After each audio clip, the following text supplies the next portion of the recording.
उन्होंने कहना शुरू कर दिया कि देखिए यही मजलिस की असलियत है, लेकिन क्या वाक़ई यह एक पार्टी का फैसला? अगर कोई बीजेपी जैसी विचारधारा के साथ हाथ मिलाता है तो उसका मजलिस में कोई स्थान नहीं है। दोस्तों, आज हम एक ऐसे विषय पर बात करने वाले हैं जिसने न सिर्फ महाराष्ट्र बल्कि पूरे देश की सियासत में एक हलचल पैदा कर दी है। दोस्तों, राजनीति में वफादारी और गद्दारी के बीच एक बड़ी लकीर होती है और हाल ही में अमरावती नगर निगम के मेयर चुनाव में जो कुछ हुआ, उसने कई सवाल खड़े कर दिए हैं। आप सब जानते हैं कि सोशल मीडिया पर और विरोधी खेमों में इस बात की बहुत चर्चा हो रही है कि आखिर कैसे मजलिस-ए-इत्तेहादुल मुस्लिमीन यानी एआईएमआईएम की एक पार्षद ने बीजेपी के उम्मीदवार को वोट दे दिया। क्या यह पार्टी की मिलीभगत थी या फिर किसी एक व्यक्ति की निजी स्वार्थ? आज हम इस पूरे मामले की परतें खोलेंगे और आपको बताएंगे कि इस गद्दारी के पीछे सच क्या है और असदुद्दीन ओवैसी साहब की पार्टी ने इस पर अपनी विचारधारा को साफ किया है। सबसे पहले हकीकत को समझते हैं। अमरावती में मेयर का चुनाव हो रहा था, कांटे की टक्कर थी।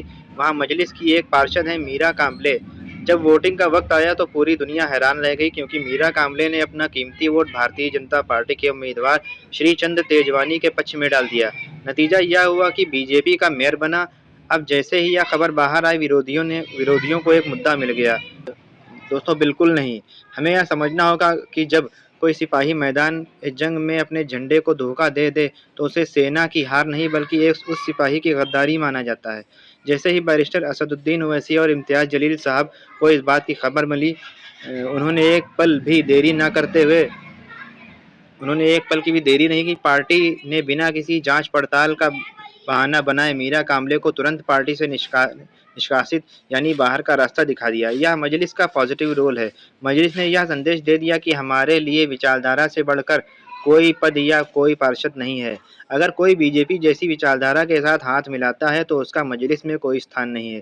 दोस्तों, राजनीति में अक्सर देखा जाता है कि पार्टियां अपने विधायकों या पार्षदों को बचाने की कोशिश करती हैं, लेकिन मजलिस ने दिखा दिया कि ज़ीरो टॉलरेंस किसे कहते हैं। जो बीजेपी के साथ खड़ा है वो पतंग के साथ नहीं रह सकता। अब ज़रा इस घटना की तुलना में मालेगाँव से करके देखिए। मालेगाँव में मजलिस के तमाम कॉरपोरेटर एक साथ खड़े रहे, अनुशासित रहे और पार्टी के फैसले के मुताबिक न्यूट्रल रहे। वहाँ उन्होंने अपनी सियासी पहचान को बनाए रखा। लेकिन अमरावती में एक आस्तीन का साँप निकला जिसने चंद लालच या किसी दबाव में आकर अपने ज़मीर का सौदा कर लिया। हमें यह समझना होगा कि एक व्यक्ति के गलत फैसले से पूरी पार्टी की विचारधारा को गलत नहीं ठहराया जा सकता। अगर किसी घर का एक सदस्य गलत राह पर निकल जाए तो पूरे खानदान को पूरा खानदान गुनाहगार नहीं हो सकता। मजलिस की विचारधारा आज भी वही है। आरएसएस और बीजेपी की नफरत वाली राजनीति का डटकर मुकाबला करना। लोग अक्सर मजलिस पर बी टीम होने का आरोप लगाते हैं, लेकिन अमरावती की घटना ने यह साबित कर दिया कि मजलिस के नेतृत्व को जैसे ही पता चला कि उनकी पार्टी के नाम पर बीजेपी को फायदा पहुंचाया गया है, उन्होंने फौरन कार्यवाही करी। क्या कांग्रेस या दूसरी पार्टियां अपने नेताओं के खिलाफ इतनी जल्दी एक्शन लेती हैं जो पर्दे के पीछे से बीजेपी की मदद करते हैं? शायद नहीं।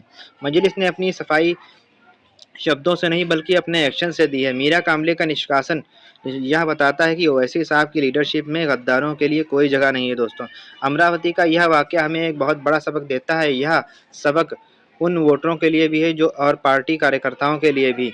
चुनाव के वक्त कैंडिडेट चुनते समय कितनी सावधानी बरतनी चाहिए, यह इसका एक उदाहरण है। कभी-कभी लोग पार्टी के नाम पर जीत जाते हैं, लेकिन बाद में अपने निजी फायदे के लिए आवाम के भरोसे को बेच देते हैं।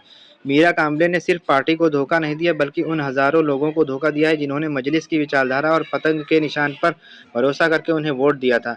उन्होंने उन मजलूमों के साथ नाइंसाफी की है जो बीजेपी की नीतियों से परेशान हैं। लेकिन दोस्तों, सिक्के का दूसरा पहलू भी यह भी है कि इस घटना के बाद मजलिस के सच्चे सिपाही और ज़्यादा सतर्क हो गए हैं। सियासत में ऐसी मुश्किलें आती रहती हैं। यह एक तरह की छँटनी है। जो लोग कमज़ोर दिल के हैं या उनका ज़मीर बिकाऊ है, वो खुद ब खुद छनकर बाहर हो रहे हैं। मजलिस एक ऐसी जमात है जो संघर्ष से बनी है। यह गलियों और कूचों से उठी हुई आवाज़ है। एक पार्षद के जाने से या किसी एक वोट के इधर-उधर होने से मजलिस का कारवां रुकने वाला नहीं है, बल्कि यह पार्टी और ज़्यादा मजबूती से यह सुनिश्चित करेगी कि भविष्य में कोई और मीरा कांबले पैदा ना हो। दोस्तों, आने वाले वक्त में हमें यह देखना होगा कि कैसे मजलिस अपनी इस साख को मजबूत करती है। अमरावती की जनता देख रही है कि किसने उन्हें धोखा दिया और किसने फौरन उस गद्दार को सजा दी। राजनीति में साख बनाने में सालों लग जाते हैं और मजलिस ने अपनी साख को बचाने के लिए कड़े फैसले लेने में कभी हिचक नहीं दिखाई। आज हम मालेगांव की जीत और वहां की नई मेयर नसरीन बानो की बात करते रहे हैं, तो हमें अमरावती के इस ज़ख्म को भी याद रखना होगा कि ताकि हम भविष्य में और ज़्यादा मजबूत बन सकें। अंत में मैं यही कहूँगा कि विरोधियों की बातों में आने की ज़रूरत नहीं है। मजलिस का स्टैंड साफ है, बीजेपी के साथ कभी कोई समझौता नहीं होगा। मीरा कांबले का मामला एक व्यक्तिगत गद्दारी का मामला था, जिस पर पार्टी ने अपनी मोहर लगाकर उसे बाहर कर दिया है। हमें अपने नेता पर भरोसा रखना चाहिए और यह समझना चाहिए कि विचारधारा की लड़ाई लंबी होती है। इसमें कभी-कभी अपने ही लोग साथ छोड़कर चले जाते हैं, लेकिन हक की आवाज़ कभी दबती नहीं है। अमरावती की इस घटना ने हमें और भी ज़्यादा एकजुट होने का मौका दिया है। हमें यह साबित करना होगा कि एक वोट की गद्दारी से हमारी पूरी कौम का इरादा नहीं बदल सकता। हम कल भी बीजेपी के खिलाफ थे और आज भी हैं और कल भी रहेंगे। मजलिस का परचम बुलंद रहेगा और जो लोग बिकने के लिए तैयार हैं, उनके लिए मजलिस के दरवाजे हमेशा के लिए बंद हैं। मालेगांव की समझदारी और अमरावती की इस सीख को लेकर हमें आगे बढ़ना है। आप इस पूरे मामले पर क्या सोचते हैं? क्या आपको लगता है कि पार्टी ने मीरा कांबले को निकालकर सही संदेश दिया है? अपनी राय ज़रूर साझा करें। हमें याद रखना है कि हमारा मुकाबला बहुत बड़ा है और हमें छोटी-छोटी गद्दारियों से टूटकर बिखरना नहीं है, बल्कि और ज़्यादा फौलाद बनकर उभरना है। शुक्रिया, जय हिंद, अल्लाह हाफ़िज़।